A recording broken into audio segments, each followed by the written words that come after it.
Salut à tous, ici Seb, on se retrouve pour une nouvelle vidéo de guide stratégique.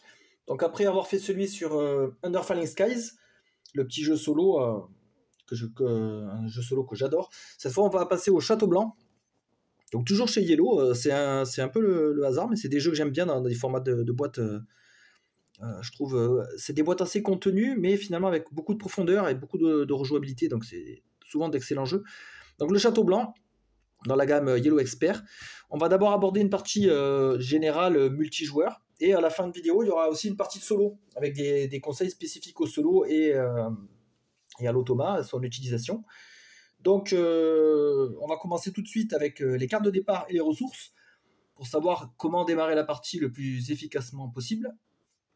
Donc dans le Château Blanc, donc, bon, je ne reviens pas sur les règles ni le concept du jeu, hein. Si vous êtes ici, c'est que vous connaissez. Donc on attaque direct dans le vif du sujet. Donc pour faire ce guide stratégique, j'ai regardé donc pas mal de forums, stratégie, tout ça sur BGG.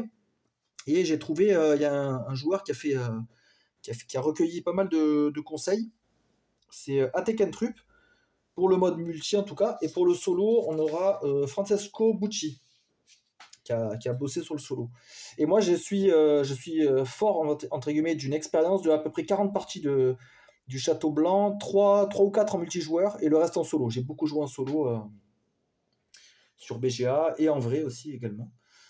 Mais BGA permet d'enchaîner les parties et de tester des stratégies. Voilà pour la petite introduction. Donc on démarre directement avec les cartes de départ et les ressources. Donc au niveau du bonus de lanterne, donc chaque carte de départ va donner un bonus de lanterne indiqué ici en haut à gauche. Donc le joueur Akete Kentrup, lui, il a défini que les perles avaient plus de valeur en bonus de lanterne, bien sûr. Donc là, j'ai classé par importance. Donc du coup, les perles seraient premières, ensuite viendrait le fer, et en dernier, le riz. Le riz est bien au tout début du jeu. C'est bien de commencer avec un gros montant de riz, par exemple là, la 4, ou ici on choisit les ressources, on pourrait en prendre 3, parce que c'est bien dès le début du jeu de vite placer ses jardiniers, afin de bénéficier des actions bonus de fin de manche. En fin de manche 1 et 2, on va pouvoir rejouer les jardiniers, les actions des jardiniers ou sur les ponts où il reste un dé. Donc c'est quand même intéressant d'avoir du riz dès le départ.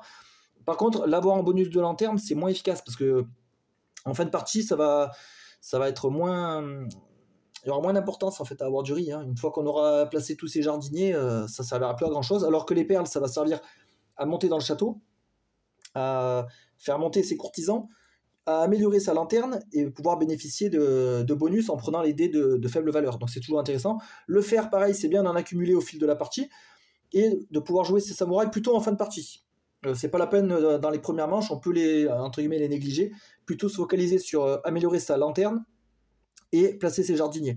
En dernier lieu, on peut s'occuper des samouraïs, ça c'est pas un problème.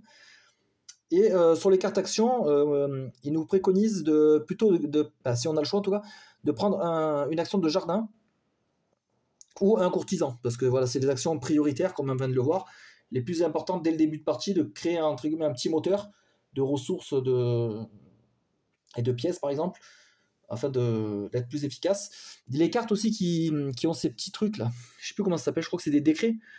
Par exemple celle-là, elle va nous donner en plus le truc des pièces, ça c'est pas mal, parce que du coup notre lanterne va être améliorée directement avec le petit bonus supplémentaire. Ici on a les sauts d'émio, et les sauts d'émio c'est assez versatile, puisque avec 2 sauts d'émio on peut obtenir une ressource au choix, ou on peut les convertir en pièces pour un en fait, un saut contre une pièce. Donc ça aussi c'est quand même vachement intéressant. Et ici on a des points de victoire, donc si on démarre avec ça, là aussi du coup prendre des petits dés va nous donner 1 point à chaque fois. Ça peut être assez intéressant, je trouve.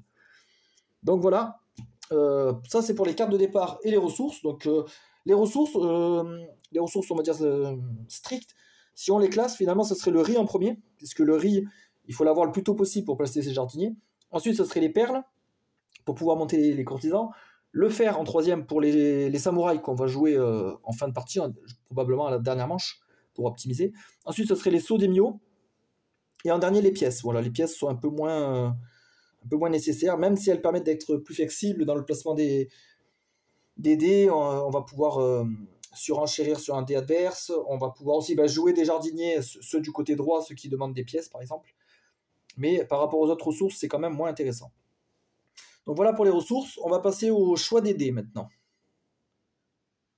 Donc j'ai fait une mise en place entre guillemets fictive pour illustrer un peu les propos avec des voilà, j'ai mis des valeurs de dés comme ça là, un peu one again, et j'ai mis aussi des jetons là pour les actions. Donc au niveau du choix des dés, qu'est-ce qu'il faut prendre en compte? Déjà notre objectif, qu'est-ce qu'on veut faire ce tour-là? Est-ce qu'on veut placer un certain meeple? Est-ce qu'on veut obtenir des ressources? Quelles cases actions sont encore disponibles? Puisque quand on joue solo ou à 2 joueurs, les cases actions, on ne peut placer qu'un seul dé. Donc ça peut être bloquant. Je sais qu'à 3 ou 4, on peut surenchérir, on peut mettre un deuxième dé, je crois. Mais j'ai pas joué dans ces configurations-là. Je crois qu'on peut mettre un dé supérieur en payant la différence de pièces. Donc ça, c'est quand même à prendre en compte. Donc déjà, au niveau de la couleur, il y a des cases actions qui vont demander des couleurs. Et notamment, les cases prioritaires là-dessus, ça va être forcément les cases dans le château, au premier étage. Ici, par exemple, ici, prendre un dé blanc et avoir 2 actions, c'est vachement intéressant. Donc c'est prioritaire même. Ici, on a le noir, par exemple. Bon, toutes les parties ne sont pas comme ça, puisque la disposition sera aléatoire. Mais par exemple, ici, là, en plaçant un dé rouge, on va pouvoir prendre le saut d'Emio, prendre une ressource, et ensuite enchaîner sur l'action courtisan. Donc c'est vachement bien. Quand on a 2 actions comme ça, on choisit l'ordre d'activation. Donc ça aussi, ça peut être cool. Je sais pas, par exemple, qu'est-ce qu'on a comme exemple? Là, par exemple, si on n'a pas le saut d'Emio et qu'on peut le choper avec la lanterne, on peut d'abord réaliser ça, pour peu que celui-là soit rouge. Hop, voilà. Donc si celui-là est rouge, d'abord on réalise ça, et après on va là-dessus, bien sûr. Donc ça, ces actions-là sont primordiales, si on peut les faire, on y va. Il faudra prendre en compte le nombre aussi, plus le nombre est élevé, mieux c'est, lorsqu'on prend un dé, car on doit payer moins cher, voire même gagner de l'argent. Donc ça c'est évident, mais c'est à savoir. Côté gauche ou côté droit du pont, alors là ça va dépendre aussi. Côté gauche, on active le bonus lanterne, donc ça c'est bien plutôt en fin de partie quand la lanterne a été améliorée, parce qu'au début on aura moins de ressources. En début de partie, il faudra plutôt valoriser les dés à droite du pont, donc de grosses valeurs. Ici, ça n'a pas d'importance, c'est les mêmes valeurs. Mais par exemple, là, s'il y avait un 6, celui-là est peut-être plus intéressant en début de partie pour se faire un peu de pièces. Et fin de partie, voilà, une fois qu'on a bien optimisé sa lanterne, on va plutôt prendre des petits dés et bénéficier du bonus. Et il y a des bons bonus à obtenir au fur et à mesure de la partie. Donc, ah oui, attention par contre, le Atekentru nous met en garde. C'est vrai que si là on prend le 1 pour bénéficier du bonus lanterne, c'est cool pour nous. Par contre, là il y a un 5 qui va glisser pour les adversaires. Du coup, eux ils auront une grosse valeur et le bonus lanterne. Donc peut-être faire gaffe aussi à ça. On peut aussi contre-drafter. Par exemple, on sait que le joueur, sur son plateau joueur, il va avoir besoin d'une valeur noire. Je sais pas, par exemple, il reste qu'un dé. Il reste que le 6. Lui, il pourrait activer son action du milieu, son action centrale avec le dé noir. On pourrait très bien le prendre juste pour l'emmerder et aller au puits, se faire un peu de pièces et de ressources. Donc ça, c'est à surveiller les adversaires. Alors c'est plus facile avec moins de joueurs, forcément. Comme ça, on pourra plus facilement surveiller le plateau adverse. Les ponts vides, on peut essayer aussi, oui, c'est vrai que si les adversaires ont des jardiniers à droite à gauche, on peut essayer de vider les ponts pour leur couper l'herbe sous le pied et qu'ils ne bénéficient pas des actions bonus lors des fins de manche 1 et 2. Ça aussi, ça peut être intéressant. Et à faire gaffe aussi avec nos jardiniers, hein. Parce que c'est vrai que si on a un jardinier ici et qu'on prend un dé ici et qu'un autre adversaire, par exemple, qui reste qu'un dé, si nous on prend ce petit dé et que l'adversaire il prend ça, hop, on s'est retrouvé bec dans l'eau. Donc peut-être faire gaffe aussi là-dessus, à pas se déshabiller complètement. Voilà, le pont vide, côté gauche, non, je crois qu'on a tout vu. Hein. Donc voilà, prenez bien en compte que donc premier étage, il faut des dés de valeur 3. Ici, ça sera des dés de valeur 4. Ici, souvent les actions vont demander un saut d'Emio. Ici, ils ne vont pas en demander, mais il faudra un peu plus. Le puits ne demande pas de couleur. Lui, c'est juste pour se refaire un peu d'argent. Alors, c'est un peu l'action du pauvre, mais bon, de temps en temps, on n'a pas le choix d'y aller. Et surtout, quand certaines configurations ont peu de sauts d'Emio. Donc, parfois, il va falloir vraiment passer par le puits pour choper les sauts. C'est pas toujours évident. Et ici aussi, on a des cases d'action sans couleur, juste avec une valeur 5. Donc, voilà. Voilà pour le choix des dés. Donc, la couleur, valoriser les actions doubles, forcément. Le côté gauche du pont pour activer sa lanterne, pour peu qu'on ait pas mal de bonus à récupérer. Sinon, autant prendre les gros dés afin de gérer son économie. Et voilà, vider les ponts pour les adversaires. Et bloquer, si on est avec peu d'adversaires, bloquer avec le draft, faire du contre-draft. Voilà, on va passer à la troisième partie, aux actions. Et des actions. Donc, en réflexion générale, on nous dit que les actions de meeple, actions de jardinier, courtisan et guerrier, sont le seul moyen de placer des meeples sur le plateau, dans le château blanc. Et les meeples sont la principale source de points de victoire. Donc, le jeu ne comporte que 9 tours, répartis en 3 manches, et on a 15 meeples à placer. Donc le but c'est d'effectuer le maximum d'actions autant que possible en enchaînant 2 voire même plus en un seul tour. Il y a des combos à faire, des fois on va placer, je sais pas, un jardinier qui va nous dire faites une action chez les guerriers, qui va nous dire faites une action qui peut nous renvoyer au jardinier, etc. Il y a des allers-retours à faire, et il faudra maximiser ça, pour peu qu'on ait les ressources bien sûr. Il faut essayer d'enchaîner, de placer un maximum de meeples le plus rapidement possible. Alors où est-ce qu'on peut trouver des actions de meeple finalement? Donc chaque carte du premier étage comporte une action. Donc ici on a par exemple une action de courtisan, ici une action de guerrier, et là une autre action de courtisan, pardon. Ici une autre action de courtisan. Donc ça c'est la mise en place aléatoire, hein. Des fois on va pas... là par exemple on voit qu'il nous manque l'action jardinier, donc là ça va être moins évident. On en a une là, voilà, va falloir un peu s'adapter aussi à la mise en place. Sur l'étage ici, là au deuxième étage, on a aussi des actions sur fond sombre ici et ici qui sont un peu plus onéreuses au niveau de la valeur de dés, donc là il faudra des 4. Donc un peu moins évident à y aller. À l'extérieur du château ici, on a les actions de base, hein, finalement, avec des valeurs de dés de 5. On a toujours le puits. Et on a les jardins aussi, les jardins où on peut mettre des meeples. Les jardins du côté droit, voilà, qui vont nous redonner des actions. Par contre là il va falloir avoir des pièces, donc attention quand même à avoir une économie suffisante. Alors on peut très bien placer un jardinier et ne pas réaliser l'action. Par contre c'est un peu du gâchis, c'est un peu dommage. Les tuiles bleues aussi du côté des guerriers, là, les tuiles bleues proposent toujours des actions qui vont nous permettre de faire des combos. Et enfin, la carte du côté droit du plateau de joueur. On a toujours une action de meeple. Au début, ça va être une carte comme ça. Et dès qu'on va monter, on pourra par exemple choper cette carte et on aura cette action-là sur notre plateau joueur. Donc on aura toujours une action de meeple à pouvoir effectuer. Ça, c'est à bien calculer. Donc priorité à la construction de moteur. Donc qu'est-ce qui rapporte des points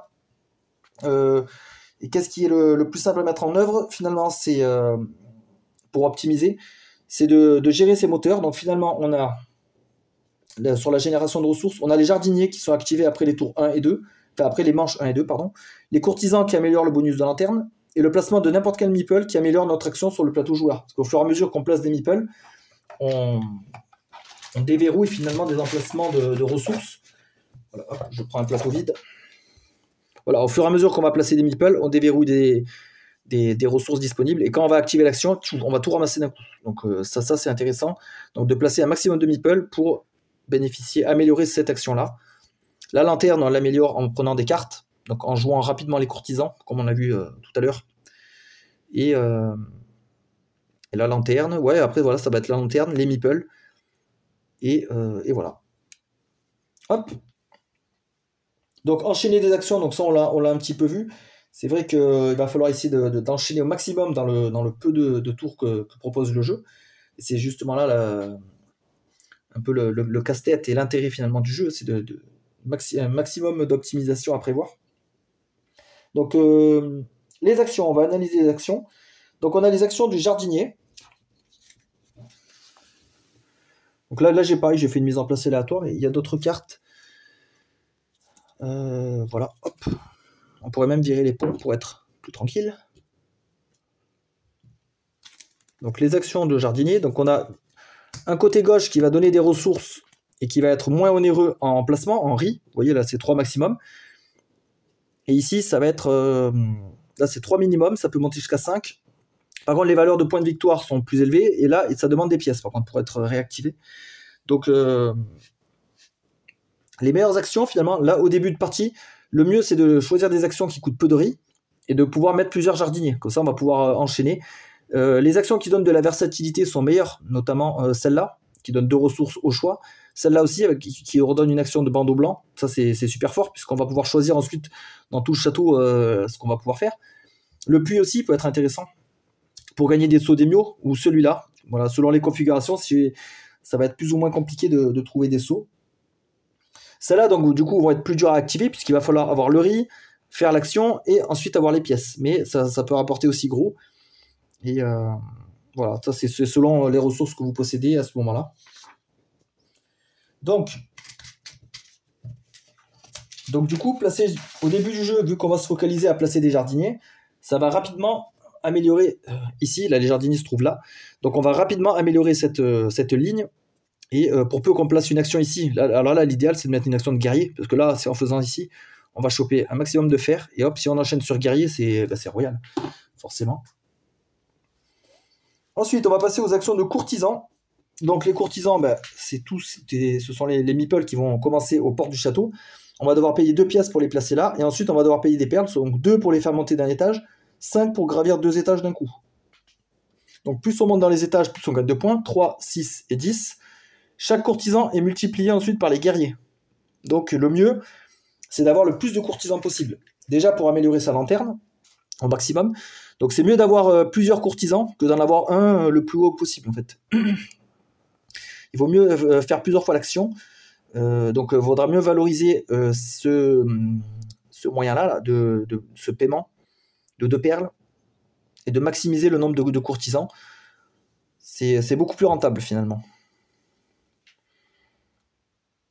Et puis à chaque fois que vous gagnez une carte, donc vous allez la rajouter, enfin vous allez la mettre sur votre plateau, votre ancienne carte action va devenir votre bonus lanterne, et là vous allez pouvoir rejoindre un bandeau blanc. Donc c'est bien parce qu'en montant, ensuite vous pouvez planifier. Par exemple, vous dites derrière j'aimerais bien aller au jardin, vous prenez ça, hop, du riz et une perle. Après, avec ce riz là, si vous pouvez enchaîner sur une action de jardin, hop, une action qui coûte un riz ou plus. Voilà, il y a moyen d'enchaîner pas mal comme ça. Mais gardez en tête qu'il vaudra mieux valoriser le nombre de courtisans plutôt que leur élévation. Enfin, on passe aux actions de guerrier. Donc là, on en a déjà une certaine partie. Donc en fait, côté jaune, c'est toujours des ressources ou des points de victoire. Bon, voilà. Donc là, par exemple, il y a des pièces. Et sur le côté bleu, c'est des actions. Hop. Donc là aussi, ici, c'est 1 fer pour gagner des ressources. Ça, on va les enlever, c'était pour l'exemple.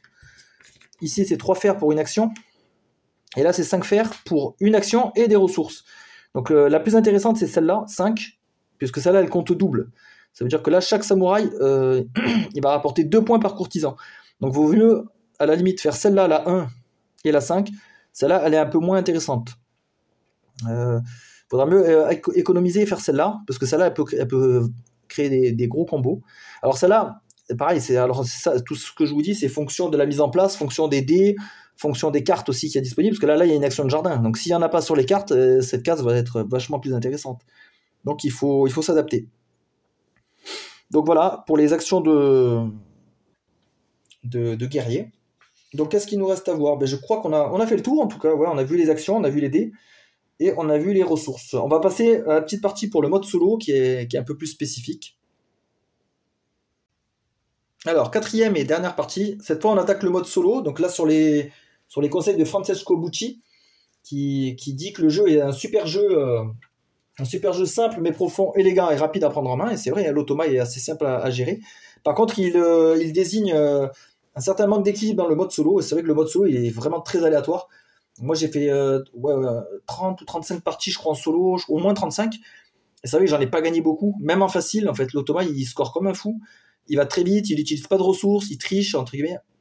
Alors, c'est vraiment pas évident. L'automa, en fait, lui, il se manipule avec un petit deck de cartes et il va jamais être bloqué, en fait. Donc c'est ça le problème. Et là, il nous dit ça devient problématique. Ouais, c'est-à-dire que nous, en multijoueur, si on a une configuration un peu aléatoire, un peu difficile, c'est pas grave, parce qu'en multijoueur, tous les joueurs sont affectés de la même manière. Là, en solo, le problème, c'est que nous, on est vraiment dépendant des doubles actions, on est dépendant du tirage des dés et tout. L'automa, lui, s'en fout de tout ça. Donc là, déjà, si au début du jeu, on n'a pas de double action et qu'on a une configuration comme ça, avec que des actions uniques à chaque dé, déjà, on va être dans la merde. S'il n'y a que des petits dés de petites valeurs, on va être dans la merde pareil. Si on commence, d'autant plus, au début, en mode solo, on choisit pas de lot entre ressources et cartes jaunes. En solo, c'est aléatoire, donc on peut très bien démarrer avec ça et être dans la merde, quoi, si ça ne nous intéresse pas dans notre stratégie. Donc c'est vraiment pas évident. Donc lui, dans tout ce qu'il nous dit, c'est que c'est assez difficile d'évaluer notre performance face au bot, parce que même un score très bas n'est pas forcément signe d'une mauvaise performance, ça peut être aussi une mauvaise configuration. Donc c'est un peu aléatoire. Moi, je joue en facile, et j'ai vraiment du mal à le battre, malgré que j'applique tous ces conseils-là et toutes ces stratégies. J'ai vraiment du mal, quoi. Donc, je sais pas. Après, j'ai filmé une partie avec un clan fan-made, le clan Ginko Kawa, et c'est vrai que c'était plus équilibré déjà. Il y avait un peu plus de chance, c'était mieux, c'était beaucoup mieux comme expérience. En tout cas, là, pour le mode solo officiel, qu'est-ce qu'on peut faire concrètement pour exploiter au mieux la configuration, même si c'est défavorable Alors, la première étape, déjà, c'est les jardins.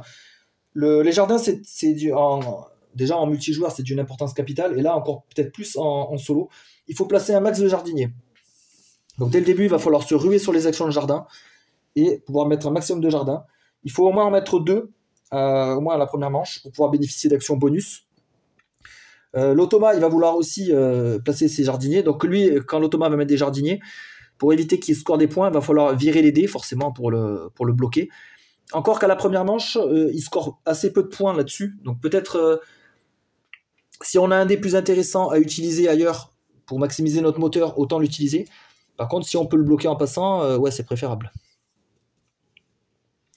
D'ailleurs, il nous dit qu'un automa qui score beaucoup sur les jardins est un adversaire coriace, parce qu'après ça va être beaucoup, beaucoup plus dur de le rattraper.